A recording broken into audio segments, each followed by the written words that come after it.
সুস্বাগতম প্রিয় ছাত্রছাত্রীরা এবং শিক্ষার্থীরা, আমাদের চ্যানেলে তোমাদের আবার স্বাগত। তো এর আগের ক্লাসে আমরা সরল সুদ কষা কিংবা সুদ যেটাকে আমরা বলে থাকি সেটা কিন্তু আমরা শুরু করেছিলাম। তো কয়েকটা অঙ্ক তার ওপরে ভিত্তি করে সেগুলো আমরা দেখেছিলাম, তার যেই বেসিক ফর্মুলাগুলো রয়েছে, জিও নামক কীগুলো রয়েছে সেগুলো কী করে করতে হয়, কোন জিনিসটাকে কী বলে, কী বোঝায়, সেই জিনিসগুলো পুরোপুরি থিওরি বলো ম্যাথামেটিক্যাল পোর্শন বলো সেগুলো কিন্তু আমরা খুব সহজে কিন্তু জিনিসটা বুঝেছি। ঠিক আছে, তাহলে আজকে আমরা পরবর্তী যে অঙ্কগুলি রয়েছে সেখান থেকে আমরা অঙ্কগুলি এক এক করে শুরু করব। ঠিক আছে, আচ্ছা চলো তাহলে এবার যাওয়া যাক অঙ্কে। তাহলে 6 নম্বর প্রবলেমটা আমরা দেখছি। এখানে কি বলছে, এখানে কোনো মূলধনের 2 বছরের সরল সুদ ও চক্রবৃদ্ধি সুদ যথাক্রমে 8,500 টাকা ও 8,672 টাকা হয়। ঠিক আছে, তাহলে সুদের হার কত সেটা আমাকে জিজ্ঞেস করেছে। ঠিক আছে, তাহলে যে কোনো একটা মূলধনটি কি দুটোর ক্ষেত্রেই এক। এবার দেখো, এর আগের চ্যাপ্টারে মানে এর আগের ভিডিওটাতে কিন্তু আমরা শুধু সরল সুদটা কি সেই জিনিসে কিন্তু আমরা পড়েছি, সেই ব্যাপারটাতে কিন্তু আমরা দেখেছি আর কি। ঠিক আছে, তাহলে চক্রবৃদ্ধি সুদের কথা যদি আমরা বলি, অথবা যেটাকে এক কথায় কম্পাউন্ড ইন্টারেস্ট বলে, অথবা যেটাকে বাংলায় আমরা চক্রবৃদ্ধি সুদ বলি, অথবা সেটাকে শর্ট ফর্মে কিন্তু আমরা অনেক সময় সিআইও লিখে থাকি।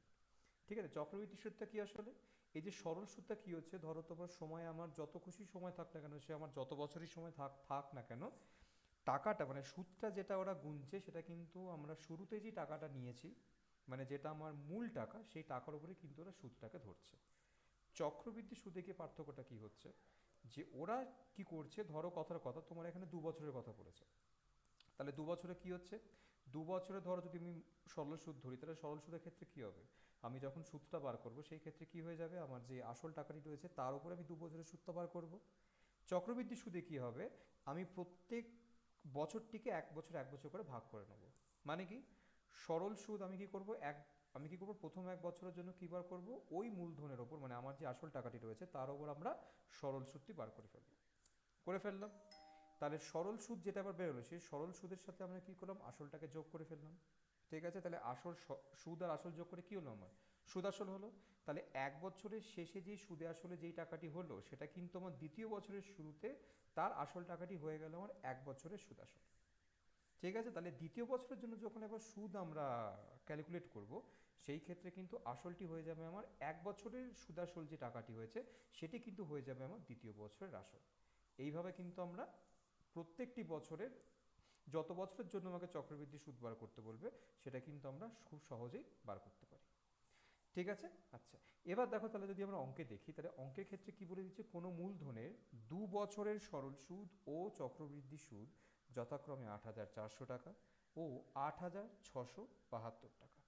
ঠিক আছে, তাহলে ধরো যদি আমরা দেখি, এখানে আমি যদি এবার বলি যে আমি 1 বছরের সরল সুদ কত হবে সেটা বার করব। ঠিক আছে, তাহলে 1 বছরের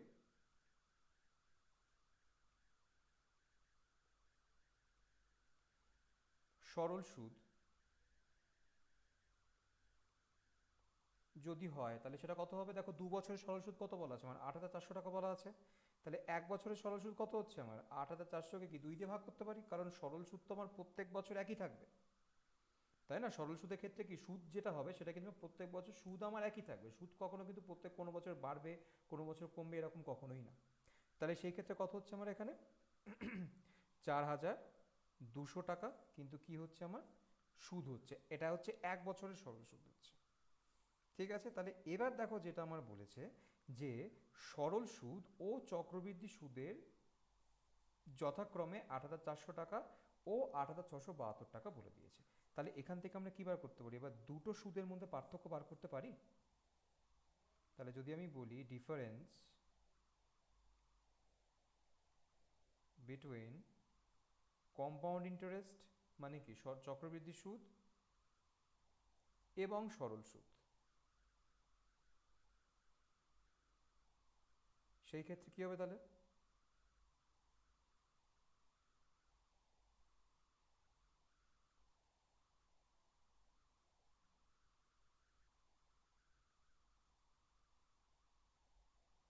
বলো সেই ক্ষেত্রে কি হবে তাহলে, 8,672 মাইনাস 8,672 400, তাহলে কত পাচ্ছি আমরা এখানে? 272 টাকা কি সরল সুদ এবং চক্রবৃদ্ধি সুদ দুটোর পার্থক্য। বোঝা গেছে? তাহলে এবার আমাকে কি বার করতে বলেছে, দেখো খুব ভালো করে দেখবে আমার এখানে সুদের হারটি কি কতটি সেটা আমাকে এখানে বার করতে বলেছে, মানে সুদের হারটি আমাকে এখানে ক্যালকুলেট করতে হবে। এবার দেখো তাহলে কি দেখলাম আমরা, দুটি টাকার দুটি সুদের পার্থক্য হচ্ছে আমার কত? 252 টাকা। ঠিক আছে, তাহলে সুদের হার যদি বার করতে হয় সেই ক্ষেত্রে যেটা মেন ফর্ম, মানে যেটা ফর্মুলা হচ্ছে সেটা শর্টকাট ট্রিক, কিন্তু এটা কি হচ্ছে, আর সমান সমান কি হয়ে যাবে আমার, দুটো সুদের পার্থক্য, মানে চক্রবৃদ্ধি সুদ এবং সরল সুদের পার্থক্য। তাহলে কত হচ্ছে চক্রবৃদ্ধি সুদ সরল সুদের পার্থক্য, কত হচ্ছে আমার 272 ভাগ কত হয়ে যাবে, 1 বছরের সরল সুদে যেই টাকাটি হচ্ছিল সেই টাকাটা, তাহলে কত হচ্ছে আমার 4200 টাকা কি সরল সুদে আমার কত হচ্ছিল, 1 বছরের সরল সুদ আমার 4200 টাকা হচ্ছিল। তাহলে দুটো সুদের পার্থক্য ভাগ কত, 4200 গুণ কত হয়ে গেল আমার এখানে 100। পরিষ্কার? তাহলে যদি কাটাকুটি করি সেই ক্ষেত্রে কত পাচ্ছি আমরা এখানে 442, তাহলে দেখো 6 দিয়ে গুণ করলে কত পাচ্ছি আমরা 252, তাহলে কত হয়ে গেল আমার এখানে 6%। পরিষ্কার? এর থেকে তাহলে কি হয়ে গেল, তাহলে উত্তরটা কি পেলাম তাহলে আমরা এখানে, option D, that is 6%। Clear? পরিষ্কার? আশা করি বুঝতে পেরেছো। এটা কিন্তু লেডি কনস্টেবল মেন্স 2018 অঙ্ক ছিল। ঠিক আছে, আচ্ছা চল তাহলে পরবর্তী অঙ্কে এবার যাওয়া যাক। দেখো পরবর্তী অঙ্কটা কি বলে দিয়েছে আমাদের এখানে, খুব ভালো করে পড়বে কিন্তু। একজন ব্যক্তি 3টি স্কিমে 6 বছর, 10 বছর এবং 12 বছরের জন্য যথাক্রমে 10%, 12% এবং 15% সরল সুদে টাকা বিনিয়োগ করেন। তাহলে প্রত্যেক স্কিমের পূর্ণতার সময় তিনি একই পরিমাণ সুদ পান। তাহলে আমাকে বার করতে বলেছে তার বিনিয়োগের অনুপাত তাহলে কত হবে। প্রশ্নটা কিন্তু দেখার মতো। ঠিক আছে, এসএসসি 2006-এর প্রশ্ন কিন্তু এটা। ঠিক আছে, খুবই সহজ কিন্তু এটা। ঠিক আছে, তাহলে কি জিজ্ঞেস করেছে আমাকে এখানে, একজন ব্যক্তি 3টি স্কিমে 6 বছরে, 10 বছরে এবং কি 12 বছরের জন্য এত সুদের হারে টাকাটি খাটান। ঠিক আছে, তাহলে প্রত্যেক পূর্ণতার সময় তিনি একই পরিমাণ সুদ পান, তাহলে তার বিনিয়োগের অনুপাতটি আমাকে বার করতে বলেছে। এবার জিনিসটা খুব ভালো করে বুঝো। দেখো বিনিয়োগের অনুপাত মানে কি বলতে চাইছে এখানে, ধরো যদি আমি প্রথম কেসটি দেখি, ফার্স্ট কেসে আমার কি বলতে চাইছে, ফার্স্ট কেসে বলছে সময়টা আমার কত 6 বছর, সুদের হার কত 10%। ঠিক আছে, আচ্ছা ধরো প্রথম কেসে সে বিনিয়োগ করছে কত P1 টাকা, তাহলে তার সুদের হার কত হবে, I1 তাহলে কত হবে P1 ইন্টু 6 ইন্টু 10 বাই কত 100, তাহলে কত হচ্ছে আমার এখানে 3P1 বাই 5 টাকা। পরিষ্কার? এখানে কিন্তু দেখো তাহলে কি দেখতে পারলাম আমরা এখানে, তাহলে প্রথম কেসের ক্ষেত্রে তার সুদের টাকা কত দাঁড়াচ্ছে আমার 3P1 বাই 5 টাকা, এটাই কিন্তু তার সুদ দাঁড়াচ্ছে। পরিষ্কার? ঠিক আছে, ওকে, আচ্ছা চলো এবার আমরা সেকেন্ড কেসটা দেখি। দেখো সেকেন্ড কেসে যদি আমরা যাই, সেকেন্ড কেসে কি বলেছে, সেকেন্ড কেসে তার সময় কত লাগছে 10 বছর লাগছে, তাহলে টি2কে আমি ধরি কত 10 বছর। আচ্ছা সুদের হার কত বলে দিয়েছে 12% প্রতি বছর সুদের হার বলে দিয়েছে, আর ধরে নিই সে বিনিয়োগ করছে P2 টাকা। তাহলে দেখো প্রথম কেসে সে বিনিয়োগ করেছিল, তার মূলধন কত ছিল P1, দ্বিতীয় কেসে তার বিনিয়োগের টাকা হচ্ছে কত P2। তাহলে দ্বিতীয় কেসে তার সুদ কত হবে P2 ইন্টু 10 ইন্টু 12 বাই কত 100, কাটাকুটি কাটলাম 2 6 5, তাই তো? তাহলে কত হচ্ছে আমার এখানে 6P2 বাই 5, এটা কিন্তু হচ্ছে আমার দ্বিতীয় বছরে তার সুদের টাকা। পরিষ্কার? আশা করি এতদূর অবধি সবাই বুঝতে পেরেছে, পেরেছো হ্যাঁ কি না? পরিষ্কার তো? আচ্ছা চল এবার দেখো আমরা যদি পরবর্তী কেসটা একটু দেখি। ঠিক আছে, পরবর্তী কেসটা কি বলতে চাইছে, যদি আমরা জিনিসটাতে ফিরে আসি একটু দেখো। তাহলে এবার দেখো কি, তাহলে থার্ড কেসে কি বলেছে, 3 নম্বর কেসটা যদি আমি দেখি, ওপর দিকে লিখছি, হ্যাঁ থার্ড কেসটা যদি আমরা দেখি, তাহলে 3 নম্বর কেসে কি বলেছে, সে বিনিয়োগ করছে কত টাকা, ধরো P3 টাকা সে মূলধন বিনিয়োগ করছে, কত বছরের জন্য বিনিয়োগ করছে? 12 বছরের জন্য বিনিয়োগ করছে। তার সুদের হার কত? 15% তার সুদের হার। ঠিক আছে, তাহলে তার সুদ কত হবে? I3 সমান সমান কত হবে? P3 ইন্টু 12 ইন্টু 15 বাই কত হবে আমার এখানে? 100। ক্লিয়ার? তাহলে কী দিয়ে কাটতে পারি তাহলে আমরা এখানে? যদি 5 দিয়ে কাটলাম, 5 3, এখানে 20, 10, 6 হয়েছে। 1 মিনিট, একটু বোধহয় ভুল হয়ে গেছে আমাদের। আচ্ছা, তাহলে কি দেখতে পাচ্ছি? তাহলে কি দিয়ে কাটতে পারি আমরা? 5 3 কাটতে পারি, 5 3 15, 20। আচ্ছা, এবার কি যেতে পারে আমার? 4 দিয়ে আমার যেতে পারে, 4 3 12, 4 5 20। তাহলে কত হয়ে গেল আমার? 9p3/5। পরিষ্কার? এটা কিন্তু আমার কি হয়ে গেল? এটা কিন্তু আমার 3 নম্বর বছরের সুদ হয়ে গেল। পরিষ্কার? ঠিক আছে, এবার দেখো প্রশ্নটা যদি আমরা দেখি, আমি হাইলাইট করছি আবার, প্রশ্নতে বলাই আছে যে প্রত্যেক স্কিমের পূর্ণতার সময় তিনি কিন্তু কি পান? তিনি কিন্তু একই সুদ পান। মানে ব্যাপারটা কিন্তু খুব ভালো করে বুঝবে। মানে এক কথা থেকে আমরা কি বলতে পারি? যে যেই সুদটি উনি পাচ্ছেন, মানে কি I1 সমান সমান I2 সমান সমান I3, তাই না? তার মানে কি 3টে বছরের কি সুদই তো এক, তাই না? মানে 3টে বছর বলছি, 3টে কেসেরই কি আমার সুদ তোমার একই আসছে, হ্যাঁ কি না? তাহলে সেই ক্ষেত্রে সেখান থেকে কি আমরা অনুপাতই বার করতে পারবো? চলো শুরু করা যাক তাহলে। ঠিক আছে, তাহলে যদি আমরা ফর্মুলায় ফেলি, তাহলে ফর্মুলায় ফেলে কি আসবে দেখো? তাহলে প্রথমটাতে কি বেরিয়েছিল আমার? প্রথম জায়গাটাতে এখানে মুছলাম, তাহলে কত? I1 সমান সমান I2 সমান সমান I3, তাই তো? তাহলে যদি আমরা দেখি এখানে সমীকরণে ফেলি, তাহলে সেই ক্ষেত্রে কত হচ্ছে?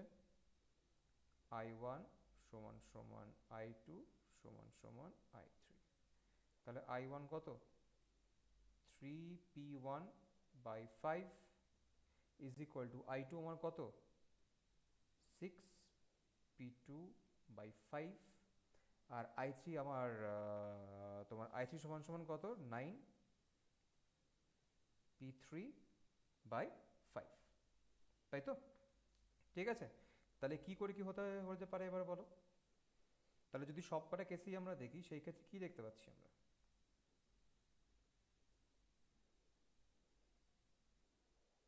আমাকে তিনটেরই সমীকরণ আমার কি সমান সমান এক চলে আসছে, হ্যাঁ কি না? তাই তো? তাহলে যদি আমরা আসি এখানে, তাহলে দেখো কাটাকুটি করলে কি দেখতে পাচ্ছি? কি বলতে পারি আমরা এখানে? 3p1 সমান সমান 6p2 সমান সমান কি 9p3। এত দূর অব্দি সবার পরিষ্কার আসলে? ঠিক আছে। আচ্ছা, এবার আমাকে দেখো p1 বলো, p2 বলো, p3 বলো, সবকটা কিন্তু সেটার আকারে আমাকে নিয়ে আসতে হবে, বা সেটার আকারে আমাকে বার করতে হবে। সেকেন্ড সাইডটা মুছলাম। আচ্ছা, এখান থেকে দেখো আমরা কি লিখতে পারি? যদি p1 এর ক্ষেত্রে আমরা বলি, এখান থেকে কি এটা লেখা সম্ভব? 3p1 সমান সমান 9p3, এটা লেখা সম্ভব আশা করি? লিখতে পারি তো? আচ্ছা, যদি কাটলাম তাহলে কত হচ্ছে? 3। ঠিক আছে, তাহলে কত হলো আমার? p1 সমান সমান কত? 3p3 হলো। আচ্ছা, নেক্সট 6p2 সমান সমান 9p3 কি আমরা লিখতে পারি? অবশ্যই লেখা যায়, তাই না? তাহলে 3 দিয়ে কাটতে পারি, 3 দুগুণে 6, 3 তিরিক্ষে 9। তাহলে p2 সমান সমান কত হচ্ছে আমার? 3p3/2 হয়েছে। তাহলে দেখো p1 এর মান হয়ে গেল, p2 এর মান হয়ে গেল। ঠিক আছে, এবার আমাকে যখন রেশিওতে যখন বার করতে বলবে, তখন সেই ক্ষেত্রে আমরা কি করব? ওপরটা আমি মুছছি, 3 নম্বর কেসটা। যেহেতু আমাকে p1:p3, p2:p3 বার করতে বলেছে, সেই ক্ষেত্রে কি হয়ে যাবে? এটা p2:p3, এইটাই তো আমাকে বার করতে বলেছে। তাহলে তার বিনিয়োগের অনুপাত মানে কি? তার মূলধনের অনুপাতটাই বার করতে বলেছে, তাই না? তাহলে দেখো p1টাকে আমরা p3 আকারে নিয়ে চলে গেছি, তাহলে সমান সমান p1 এর জায়গায় কি লিখতে পারি আমরা? 3p3 লিখতে পারি। ওকে, p2 জায়গায় কি লিখতে পারি? 3p3/2 লিখতে পারি। লেখা তো সম্ভব? ওকে। আর P3 যেটা ছিল, P3 জায়গায় আমার কি থাকবে? শুধু P3 থাকবে, হ্যাঁ কি না? তাই না? পরিষ্কার সবার এত দূর অবধি? তাহলে P3 জায়গায় আমার কি থাকলো? শুধু P3 কিন্তু থাকলো। ক্লিয়ার? এবার তাহলে কি হতে পারে আমার? এবার তাহলে জিনিসটা কীভাবে আমরা ঘোরাতে পারি? এখানে 3P3 রয়েছে, 3P2 রয়েছে, ঠিক আছে? তাহলে কীভাবে পেতে পারি আমরা? যদি সেখান থেকে আমরা যদি সমীকরণটাকে দেখি, তাহলে এই যেই দুইটা তলা যে দুইটা কি রয়েছে, এদিকে গুণ হয়ে আছে, তাহলে তিনটেই যে P3 রয়েছে, এই তিনটেই P3 কিন্তু কি হয়ে গেল আমার? কেটে গেল। যেহেতু আমাকে তিনটে জায়গায় কি তিনটে P3 আমার একসাথে রয়েছে, তাহলে কি তিনটে P3 অবশ্যই কাটতে পারি আমরা, স্বাভাবিক, যেটা সেটি অনুপাত সমানুপাতের নিয়ম বলছে। এবার দেখো দুই যেটা রয়েছে, দুই যেহেতু আমার এইদিকেও রয়েছে, ঠিক আছে, তলায় তো আমার দুই রয়েছে, তাহলে কি দুইটাকে আমাকে দু সাইডে ডিভাইড করে আমাকে গুণ করে দিতে হবে। তাহলে যদি আমি দুইটাকে বাঁ দিকের সাথে গুণ করি, তাহলে দুইটাকে আমাকে কি ডান দিকের সাথেও গুণ করতে হবে, হ্যাঁ কি না? তাহলে সেখান থেকে কি হবে আলটিমেটলি, দুই যদি তিনের সাথে গুণ হয়ে যায়, তাহলে কত হয়ে গেল এখানে? 6:2।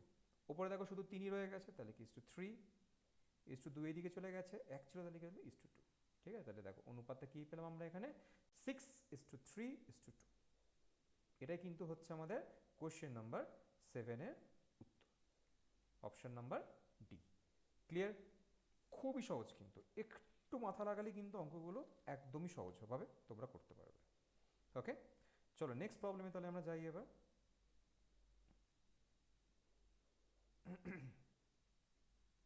আচ্ছা, চলো এবার দেখো পরবর্তী 8 নম্বর অঙ্ক যেটা বলছে, কি বলছে এখানে? কোনো টাকা 20 বছরে সুদে আসলে 3 গুণ হয়। এটা কিন্তু কলকাতা পুলিশ কনস্টেবল প্রিলিমসের 2023-এর অঙ্ক, রিসেন্টলি, খুব একটা বেশি দিন কিন্তু হয়নি, ঠিক আছে? তাহলে প্রশ্নতে ফিরিয়ে আবার কি বলেছে? কোনো টাকার 20 বছরে সুদে আসলে 3 গুণ হচ্ছে, ঠিক আছে? তাহলে বার্ষিক সুদের হার কত? এরকম টাইপের অঙ্ক হয়তো আমরা পার্ট 1-এর ভিডিওতেও তোমরা দেখেছো। তাহলে শুরু করা যাক। তাহলে ধরে নিচ্ছি পি হচ্ছে আমার কি? আসল আসল টাকা, ঠিক আছে? তাহলে সময় কত লাগছে আমার? 20 বছর সময়। তাহলে বলছি 20 বছরের সুদে আসলে কত হচ্ছে আমার? কত হচ্ছে আমার? 3 গুণ হচ্ছে। তার মানে কি অ্যামাউন্ট যেটা, মানে কি সুদে আসলে কত হচ্ছে আমার? 3 গুণ হচ্ছে, মানে কি পি এর 3 গুণ, তাহলে কি 3P। তাহলে সেই ক্ষেত্রে সুদটা তো আমরা বার করতে পারবো। তাহলে সুদ তাহলে কত হবে? 3P মাইনাস পি, মানে কি সুদ আসল থেকে আসলটি বিয়োগ হয়ে গেল। তাহলে কত হয়ে গেল সুদটা আমার? শুধুমাত্র 2P। পরিষ্কার? তাহলে আমাকে বার্ষিক সুদের হার বার করতে বলেছে, একদমই সহজ অঙ্ক, তাই না? তাহলে ব্যাস ডাইরেক্টলি আবার সমীকরণে ফেলে দাও। কি বলছে তাহলে আবার? আই সমান সমান P into R into T by 100। তাহলে আইটা আমার কি? আইটা কিন্তু হচ্ছে আমার এখানে 2P সমান সমান পি ইন্টু আর। আর এর মান তাহলে আর, আচ্ছা আর বলে, আচ্ছা আটটাই, হ্যাঁ আটটাই বার করতে বলেছে আমাদের, তো আটটা আরই থাকলো। টি সময়টা কত বলে দিয়েছে? 20 বছর বাই 100, তাই তো? তাহলে দেখো দু সাইডে পি থাকা ধরুন কি হচ্ছে? পি কেটে গেল। আচ্ছা, শূন্য শূন্য কাটলো, 2 5-এ কাটলো, ঠিক আছে? তাহলে এবার 5 2-এর সাথে গুণ হয়ে গেলে কত হচ্ছে আমার? আর সমান সমান কত হচ্ছে? 2 ইন্টু 5 মানে কত? 10%। পরিষ্কার? তাহলে কোনটা পাচ্ছি আমরা এখানে?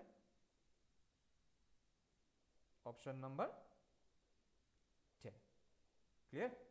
তাহলে অপশন নাম্বার 10 কিন্তু হচ্ছে আমাদের উত্তর এখানে। পরিষ্কার? সবার কাছে পরিষ্কার কি? আশা করি জিনিসটা পুরোপুরিভাবে তোমরা বুঝতে পেরেছো। চলো,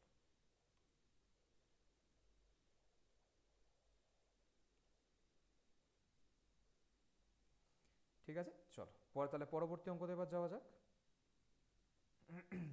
চলো এবার দেখো পরবর্তী অঙ্কে কি বলেছে। এটা কিন্তু এসএসসি, আবার এসএসসি স্টাফ সিলেকশন কমিশন 2007। হ্যাঁ, কি বলছে? এ বাৎসরিক 12% সরল সুদে 800 টাকা ধার করল। আচ্ছা, এবং বি বাৎসরিক 10% সরল সুদে 910 টাকা ধার করল। তাহলে কত বছর পরে তাদের ঋণের পরিমাণ সমান হবে? ঠিক আছে, তাহলে ঋণের পরিমাণ সমান হওয়ার মানেটা কি?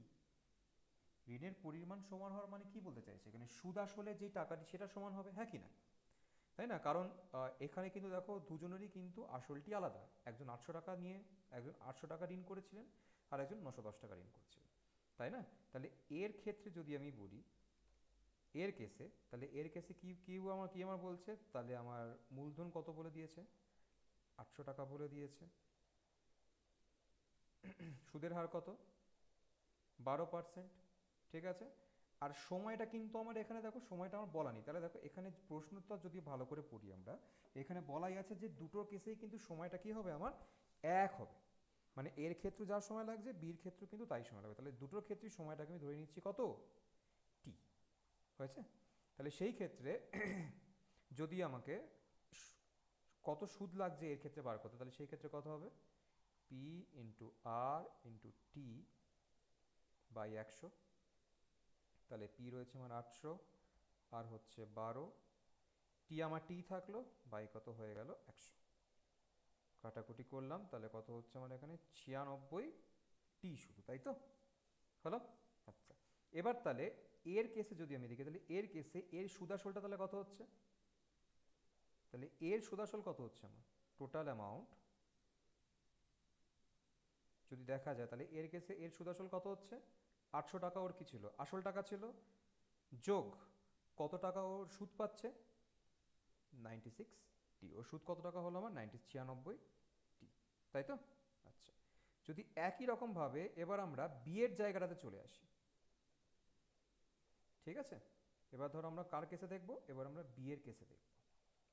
তাহলে বিয়ের কেসে দেখলে সেই ক্ষেত্রে আমরা কি দেখেছি, বি কত টাকা ধার করেছিল, 910 টাকা ধার করেছিল, সরি, কত পার্সেন্ট সুদে ধার করেছে, মানে সুদের হার কত তার, 10% সুদের হার ছিল, তাই তো। আর তাহলে সময়টাও কি দুটো ক্ষেত্রে কি হবে, একই হবে, তাহলে সেই ক্ষেত্রে এর এবার সুদটা তাহলে কত হচ্ছে, 910 ইন্টু 10 ইন্টু টি বাই 100, শূন্য শূন্য কাটলাম কেটে গেল, তাহলে কত হচ্ছে এটা 91 টি।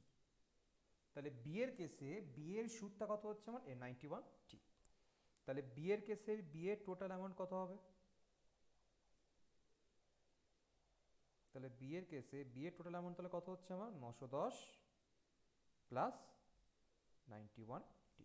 ক্লিয়ার? এবার দেখো তাহলে প্রশ্নটাকে যদি আমরা ভালো করে পড়ি, কি বলে দিয়েছে এখানে, দুটো কেসেই কি হবে আমার সুদের হার কিন্তু এক হবে, তাই তো। প্রশ্নটাকে যদি ভালো করে দেখো, এখানে কি বলে দিয়েছে, দুটো কেসই কি হবে আমার সুদের হার যেটা রয়েছে সেটা কিন্তু কি থাকবে আমার এক হবে। ঠিক আছে, তাহলে সেখান থেকে কি করে বার করতে পারি এবার বলো, কি লিখতে পারি আমরা, তাহলে সমীকরণটা কিভাবে তৈরি করতে পারি আমরা, কি হতে পারে, তাহলে এখান থেকে সমীকরণটা যদি আমরা এরকমভাবে কি লেখা সম্ভব, যে এর সুদে আসলে যেই টাকাটা হচ্ছে বিয়েরও সুদে আসলে সেই টাকাটি হবে, তার মানে কত 800 প্লাস 96 টি সমান সমান কত হবে 910 প্লাস 91 টি হবে, হ্যাঁ কি না, 96, হ্যাঁ তাই না, কারণ 800 প্লাস 96 টি হচ্ছে কি সুদ আসলে এর যত টাকা হচ্ছে, 910 প্লাস 91 টি মানে কি বিয়ের সুদ আসলে যত টাকা হচ্ছে, তাহলে দুটোকে যোগ করে যদি দেখা যায় তাহলে কি দুটো টাকারই আমার সমান হবে, তাহলে এবার টি গুলোকে একদিকে নিয়ে আসো, তাহলে কত 96 টি মাইনাস 91 টি সমান সমান কত হচ্ছে 910 এদিকেই ছিল, 800টাকে ডান দিকে নিয়ে চলে আসলো, তাহলে কত হয়ে গেল আমার এখানে 96 টি মানে 91 টি মানে কত 5 টি সমান সমান কত হচ্ছে আমার এখানে 110, তাই তো। তাহলে যদি কাটাকুটি করি তাহলে সেই ক্ষেত্রে কি দেখতে পাচ্ছি, 10 5 10 মানে কত হচ্ছে আমার এখানে 22 বছর, তার মানে কোন অপশনটি পাচ্ছি আমরা এখানে, অপশন সি 22 বছর, এটা কিন্তু আমাদের জন্য কারেক্ট এখানে। ক্লিয়ার? দেখে নাও সবাই, এত দূর অবধি পরিষ্কার তো সবার কাছে, ঠিক আছে। চলো তাহলে পরবর্তী অঙ্কতে এবার যাওয়া যাক। আচ্ছা, পরবর্তী অঙ্কটা খুবই সহজ, এটাও কিন্তু স্টাফ সিলেকশন কমিশনের অঙ্ক 2007 সালে। দেখো কি বলে দিয়েছে, একটি নির্দিষ্ট সুদের হারে 6000 টাকা 4 বছরে 7200 টাকা হয়। আচ্ছা, তাহলে যদি সুদের পরিমাণ 1.5 গুণ হয় তাহলে ওই আসলের ওপর 5 বছরে সুদ আসলে কত হবে, এটা কিন্তু খুব সহজ একটা ব্যাপার। ঠিক আছে, তাহলে দেখো আমার এখানে কিন্তু ফার্স্টে কি দেওয়া নেই, আমরা কিন্তু এখানে সুদের হারটা দেওয়া নেই, তাহলে আমি কি সুদের হারটা বার করতে পারবো প্রথম কেস থেকে, তাই না। চলো তাহলে শুরু করা যাক। তাহলে প্রথম কেসে যদি আমরা দেখি, আমরা লিখে নেবো তাহলে কী কী দেওয়া আছে। আমার সুদ আসল টাকাটা দেওয়া আছে, কত দেওয়া আছে? 7,200 টাকা দেওয়া আছে সুদ আসলে। আসল টাকা কত দেওয়া আছে? 6,000 টাকা দেওয়া আছে, তাই তো? তাহলে যদি এটা থেকে সুদ আসল থেকে আসলটা বিয়োগ করি তাহলে কি পাচ্ছি আমরা? সুদটা পাচ্ছি। সুদ তাহলে কত হচ্ছে আমার? 1,200 টাকা। সময়টা ক বছরের জন্য? 4 বছরের জন্য। ঠিক আছে, তাহলে দেখো আমি সুদ পেয়ে গেলাম, সময় পেয়ে গেলাম, আমি কি এখান থেকে সুদের হারটা বার করতে পারবো? হারের মানটা অবশ্যই বার করতে পারবো। তাহলে ফর্মুলা কি হবে? আর সমান সমান কত হচ্ছে? 100 into I by P into T, মানে সময়। তাহলে সেক্ষেত্রে কথা হয়ে গেল 100 ইন্টু আই মানে কি 1200 ভাগ পি এর মান কত 6000 ইন্টু টি, টি মানে কি সময়, তাহলে কত 4 বছর।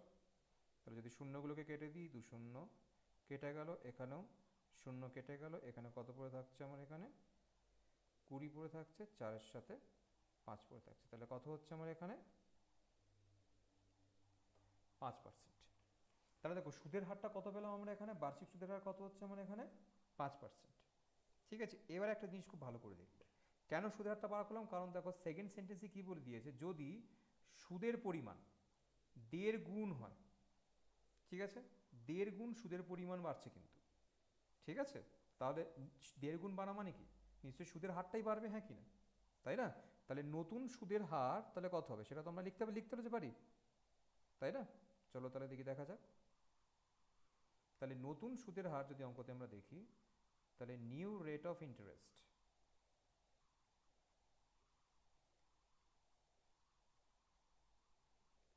তাহলে নতুন সুদের হার আমার কত হবে? আগের যে সুদের হার ছিল মানে কি আর, ধরো এটাকে আমরা লিখছি R1 হিসেবে ধরছি, তাহলে আগের সুদের হার কত ছিল আমার? 5% আর ছিল, আর ইন্টু কত হয়ে যাবে? 1.5-এর সাথে গুণ হয়ে যাবে, তাই না? তাহলে 5 ইন্টু 1.5, 1.5 মানে কি 15/10, তাহলে 5 দিয়ে কাটলে 5×3 = 15, 5×2 = 10, যদি কাটার যায় তাহলে হচ্ছে না, তাহলে কত? 15/2%। এটা কিন্তু হচ্ছে কি আমার নতুন সুদের হার। এটা যেটা আমরা দেখছি এটা কি হচ্ছে আমার এখানে? নতুন সুদের হার। পরিষ্কার? ঠিক আছে, তাহলে এবার যদি আমরা প্রশ্নটাতে একটু ফিরি, ঠিক আছে, তাহলে কি দেখতে পাচ্ছি আমরা? কি বলেছে আমার এখানে? তাহলে এই যে নতুন সুদের হারটা পেলাম, তাহলে ওই একই আসলের ওপরে মানে কি 6,000 টাকারই ওপরে 5 বছরের সুদ আসলে কত হবে? খুব সহজ। তাহলে নতুন সুদের হার দিয়ে কী বার করবো আমরা? ফার্স্টে তার সুদটি বার করে ফেলবো, তাই না? চলো করে ফেলো তাহলে। তাহলে আই সমান সমান কত হচ্ছে, মানে I1 লিখলাম এখানে, তাহলে কত হচ্ছে আমার এখানে? P into R into T by কত হয়ে গেল 100। তাহলে পি আমার সেটিকে এখানে কত একই আসল টাকা বলেছে, তাহলে কত আসল কত ছিল? 6,000। নতুন সুদ কত বেরোলো? 15/2। এবার কি বলতে সময়টা কত? 5 বছর বলে দিয়েছে, তাই তো? তাহলে 5/100, ব্যাস করে ফেলো তাহলে এবার। 6,000 ইন্টু 15 ইন্টু 5/2 ইন্টু 100, শূন্য শূন্য কাটলাম, 30। ঠিক আছে, তাহলে কত হচ্ছে আমার এখানে? 30 তাহলে কত হচ্ছে আমার এখানে? 150। তাহলে 150 ইন্টু 15, তাহলে 15 হচ্ছে আমার 225, তো আমার 2,250 টাকা কি? এটা কিন্তু হচ্ছে আমার নতুন সুদ, 5 বছরে আমার এই সুদের হারের ওপরে সুদটি আমার হবে। আশা করি পরিষ্কার। এবার তাহলে প্রশ্নতে কী বার করতে বলেছে? আমাকে আসল টাকাটি বার করতে বলেছে, তাই না? তাহলে অ্যামাউন্টটা তাহলে কত হচ্ছে? আসল টাকাটা তাহলে কত হবে? 6,000 যেটা আমার ছিল যোগ কত হবে? 2,250। পরিষ্কার? তাহলে কত পাচ্ছি আমরা এখানে? 6, 7, 8, তাহলে 8,250 টাকা কি আমার 5 বছরের নতুন সুদ হবে। তাহলে যদি আমরা অপশানে ফিরে যাই, তাহলে অপশানে ফিরে কি আমরা দেখতে পাচ্ছি কত নম্বরে রয়েছে আমাদের? Option B. পরিষ্কার? আশা করি তোমাদের কাছে অঙ্কটা খুবই সহজ অঙ্ক ছিল কিন্তু এটা। হুম, ঠিক আছে, চলো তাহলে পরবর্তী অঙ্কতে তাহলে এবার যাওয়া যাক। দেখো, আচ্ছা কি বলেছে তাহলে? যদি 6 বছরের সরল সুদ আসলের 30%-এর সমান হয়, তাহলে আসলের সমান হবে কত বছর পরে? এটা কিন্তু খুবই সহজ একটা অঙ্ক।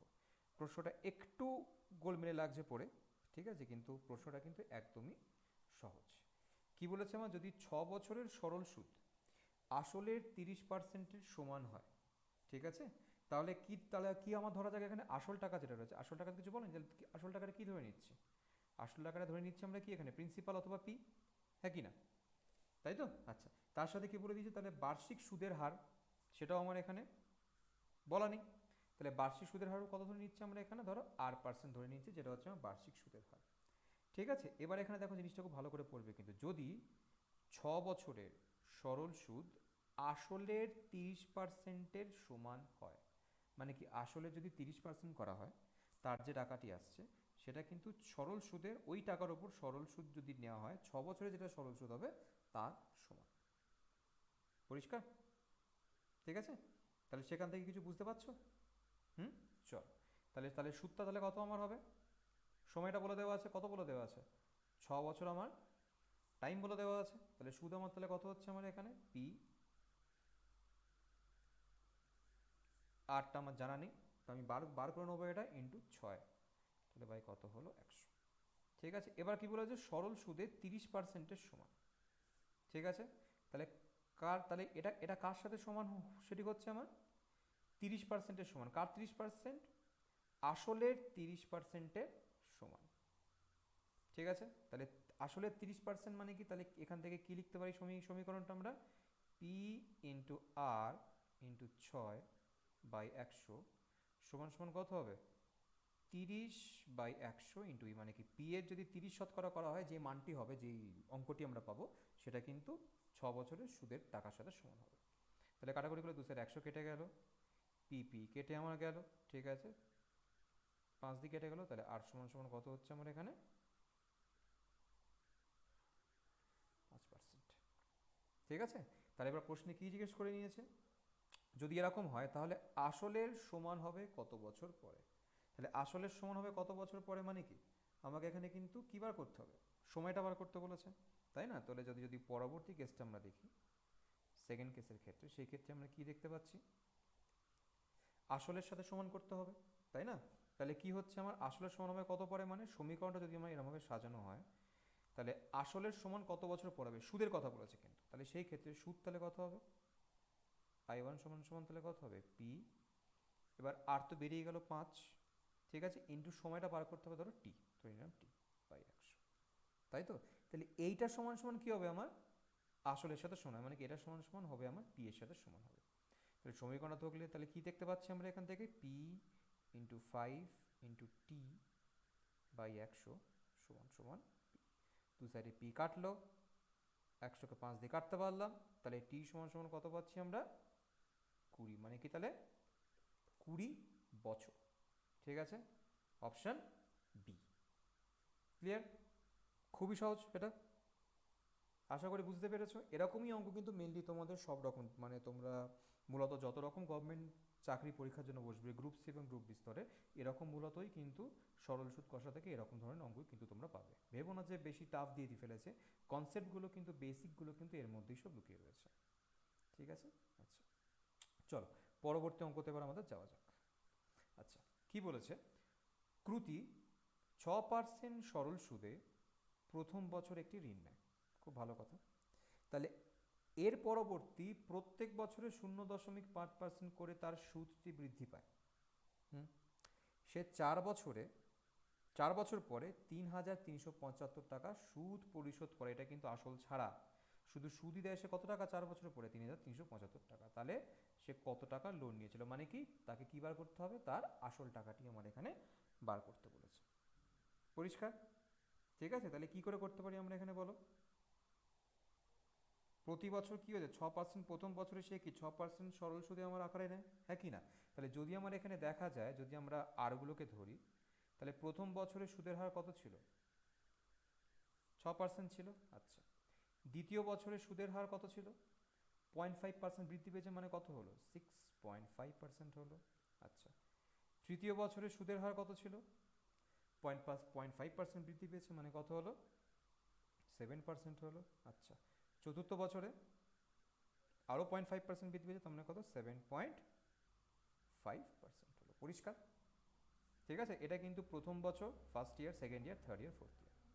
ঠিক আছে, তাহলে 4 বছর পরে সে এত টাকা সুদ পরিশোধ করেছে। তাহলে দেখো এর জন্য কি আমরা এবার টাকাটা মানে ইয়েটা বার করতে পারি, প্রত্যেক বছরের সুদটা বার করতে পারি? কারণ দেখো প্রত্যেক বছরে কিন্তু সময় কি হবে, এর ক্ষেত্রেও কিন্তু সময় হবে এক, এর ক্ষেত্রে সময় হবে এক, কারণ প্রত্যেকটাকে কিন্তু আমরা একটা বছর হিসেবে ধরেছি। এটাও 1 বছর, এটাও টাইমটা কিন্তু হচ্ছে আমার এখানে 1 বছর। ঠিক আছে, তাহলে প্রত্যেকটা কেসে কি তোমরা সুদটা বার করতে পারবে? চলো তাহলে শুরু করা যাক, খুব সহজ। তাহলে I1 যদি ধরি plus I2 plus I3 plus I4 সমান সমান কত বলে দিয়েছে আমার? 3,375 টাকা কিন্তু। পরিষ্কার? ঠিক আছে, চল তাহলে এবার ডাইরেক্টলি সমীকরণে আসা যাক। তাহলে I1 এর মান তাহলে কত হবে? আসল টাকাটা কত, যেটা বার করতে চাইছে সে পি ধরলাম, তাহলে পি ইন্টু আর ইন্টু মানে 6 ইন্টু 1/100 যোগ পি ইন্টু 6.5 ইন্টু 1/100 যোগ পি ইন্টু 7 ইন্টু 1/100 যোগ পি ইন্টু 7.5 ইন্টু 1/100 সমান সমান হচ্ছে 3,375 হয়েছে। ঠিক আছে, আচ্ছা চলো তাহলে এবার দেখো, যদি দেখো সব কটার কী রয়েছে, তলার দিকে কী রয়েছে আমার 100 রয়েছে, তাহলে সব কটার তলার 100, তাহলে অসবগুলো তাহলে কী হচ্ছে, তলায় সব কটার 100 চলে আসলো, উপরে কী থাকছে তাহলে 6p plus 6.5p plus 7p plus 7.5p সমান সমান 3,375 হলো। তাহলে সব কটা পিকে যদি যোগ করা হয়, তাহলে সব কটা পিকে যোগ করে কত পাচ্ছি আমরা? 12.5, 14.5, তাহলে কত হচ্ছে আমার এখানে 27p। তাহলে 27p সমান সমান 100টা এই দিকে চলে গেলে কত হয়ে যাবে? 3,375 ইন্টু 100, তাই তো হচ্ছে না? পরিষ্কার? তাহলে সেই ক্ষেত্রে আমরা কি দেখতে পাচ্ছি এখানে, এবার এটাকে কি লিখতে পারি আমরা? পি সমান সমান তাহলে কত হবে? 3,375 ইন্টু 100/27। ঠিক আছে, তাহলে কত টাকা, এই যে তাহলে কত হচ্ছে আমাদের, তাহলে এখানে যদি কাটাকুটি করো তাহলে কি দিয়ে যাবে আমার? 3 দিয়ে এই তোমার 9 3, আচ্ছা তাহলে 3 দিয়ে যাবে, তাহলে 3 9 হলো 2 5।